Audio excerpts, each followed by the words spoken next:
Lots of Paralympic action today from Tokyo. Tristan Chernove in men's individual pursuit cycling going for gold. Nicholas Turbide in the pool for the men's 100-meter backstroke S13. Men's wheelchair basketball team also in action for their second game of the competition. And men's wheelchair rugby took on the USA. All that and more coming up. Thanks for joining us today. I'm Liam Weber, and I'm joined by Griffin Porter. What's going on, Griffin? Hey, I'm good, Liam. Hope you're doing well. We've got a ton of great action coming to us out of Tokyo today, and even a couple of Canadian medals. One of those Canadian hopefuls, as we discussed off the top, cyclist Tristan Chernove, who's looking to capture his fourth career Paralympic medal at the age of 46. Let's get straight to the velodrome for the men's C1 3,000-meter individual pursuit. Chernove taking on a man 14 years his younger in Mikhail Stashov, representing the Russian Paralympic Committee. And the gold medal up for grabs here. And after a shaky start for Chernove, it doesn't get much better. The former food courier from Russia is just too powerful for the elder Canadian. And less than 1,000 meters in, Chernove finds himself in a 3.5-second hole. The gap would continue to grow, and it quickly becomes clear this one wouldn't need the full 3,000 meters as Stashov cuts this contest short and passes Chernove, forcing him to settle for a silver. Still an incredibly impressive performance by the 46-year-old, making both his hometown of Cranbrook, British Columbia, and Canada very proud. Quebec City product Nicholas Turbide looking to swim his way onto the podium in the men's S13 100-meter backstroke finals. And while Turbide was unable to catch the speedy Ihar Boki, Turbide would take the silver medal for Canada. I feel pretty emotional. I have had a pretty rough year.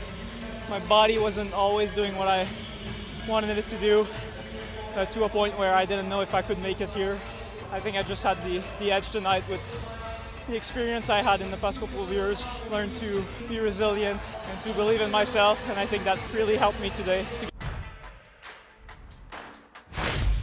Turbide continuing his string of success on the world stage. He grabbed 3 gold and 3 silver at the 2015 Pan American Games in Toronto, a bronze in the 100-meter backstroke in 2016 in Rio, and also a silver in the 100-meter backstroke at the World Para-Swimming Championships in London in 2019. A continuation to a great career for Turbide. Of course, hanging over these games has been the threat of the COVID-19 pandemic. Multiple athletes have now tested positive for the virus, and experts are worried that there could be more cases on the way. I sat down with Centennial College's Don Yang and Kyle Marshall to get the big picture on the pandemic at the Paralympics. As the COVID-19 pandemic continues to cast a shadow over the events in Tokyo, more athletes testing positive for the disease today. I'm joined by Centennial College's Don Yang and Kyle Marshall. Gentlemen, thank you so much for joining me. Thank you for having us. So let's start with the basics here. What is happening in Tokyo in terms of the Paralympics and COVID-19 right now, Kyle? Well, right now it's a bit of a grim situation in Tokyo and Japan, really. Japan is extending their state of emergency to 8 more prefectures. So now there's a total of 21 of the 47 prefectures in Japan are now under a state of emergency. On Tuesday alone, more than 21,000 cases of COVID and 42 deaths.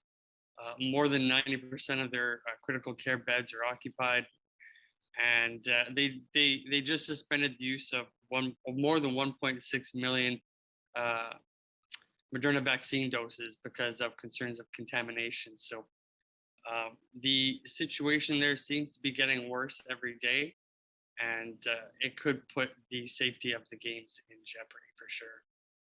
Definitely a lot to be concerned about from what you're telling us there. But at the Olympics, COVID was certainly a presence and there was many positive cases, but it wasn't the unmitigated disaster that some people feared it would be. Don, how did the Olympics pull that off, and how is it compared to what the Paralympics are trying to achieve here? Yeah, I mean, the whole world was questioning whether the Olympics in 2020 should be abolished or not.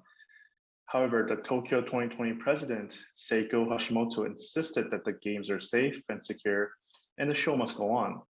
That seems the circumstance for Paralympics as well, although the total number of positive cases for both the Paras and the Olympics are similar for first 5 days, around in mid-teens. And I don't think that's a good look for Paralympics. You know, obviously there are different events, and the Paras having significantly less number of athletes, media, and staffs. I don't think it's at the same level at this moment. And also, Paralympians are at greater risk than the Olympians to catch a virus. Yeah, there's a greater risk due to the respiratory and immune system issues that they might have due to their conditions. And there's also the issue of some athletes not having limbs and needing to use their mouth to grab things. Like, for example, Egypt's Ibrahim Hamatu plays table tennis by holding the paddle in his mouth. So you have to wonder how often that's disinfected, how often surfaces are wiped down.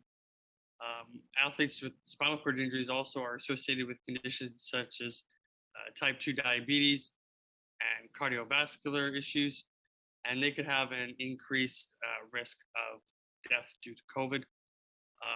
And some athletes competing in sports like boccia, for example, have decreased lung capacity due to cerebral palsy. So there aren't extensive studies on the effects on para athletes, but their underlying conditions already show some concerns.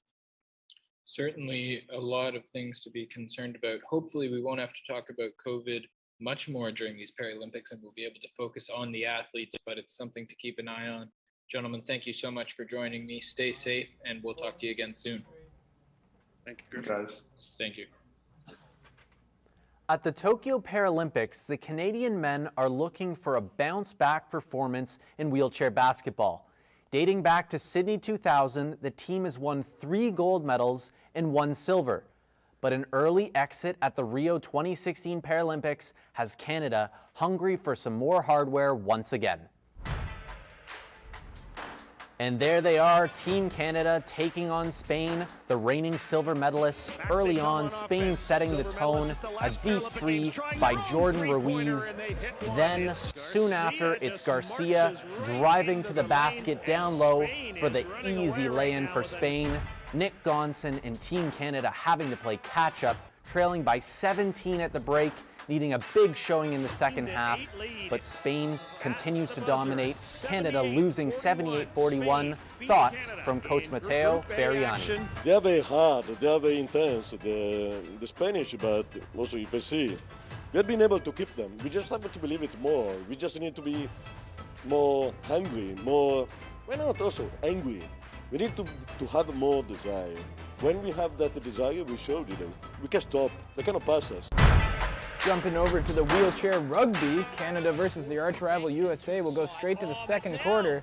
Zach Medell spotting Michael Whitehead up the court as an outlet, and the unbelievable overhead pass leads to Canada scoring. They take the lead. Later in the third, Canada down by 2.